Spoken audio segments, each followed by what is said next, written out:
One possible message of violence, that is, when one moves in relations with another in coexistence with oneself in a manner that creates and demands obedience, submission, dominance, what stable hierarchies require in regard to power, control, and emotioning is an emotional foundation that is negating.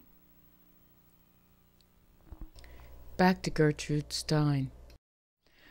When I first really realized the inevitable repetition in human expression that was not repetition but insistence, when I first began to be really conscious of it was when at about 17 years of age, I left the more or less internal and solitary and concentrated life I had led in California and came to Baltimore and lived with a lot of my relations, and principally with a whole group of very lively little aunts who had to know anything. I wonder if what Gertrude Stein calls insistence is what in cybernetics is referred to as recursions. Back to Gertrude Stein and her aunts.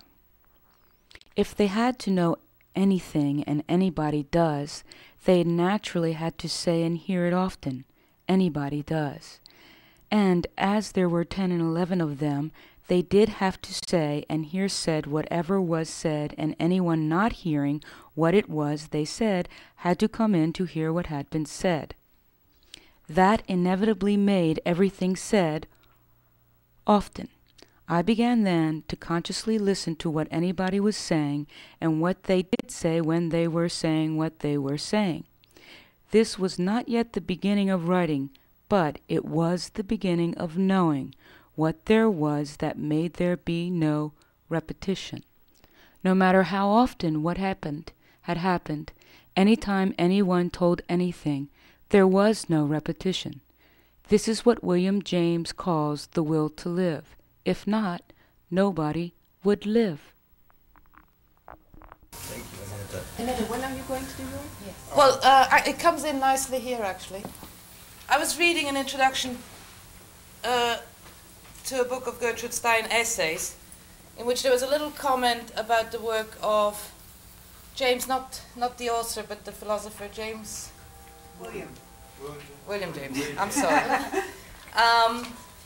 And there's a quotation about consciousness is continuous. And there is a small paragraph about the turn of the century when everybody was interested in consciousness.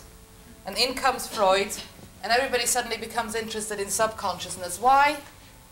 Because we can translate. We're in a universe in which the subconscious is something that we can discover, interpret, translate.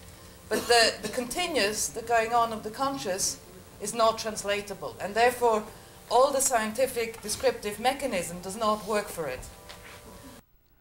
Science is violence when negating the experience in favor of a translation which attempts to separate observing from the experience, to objectify.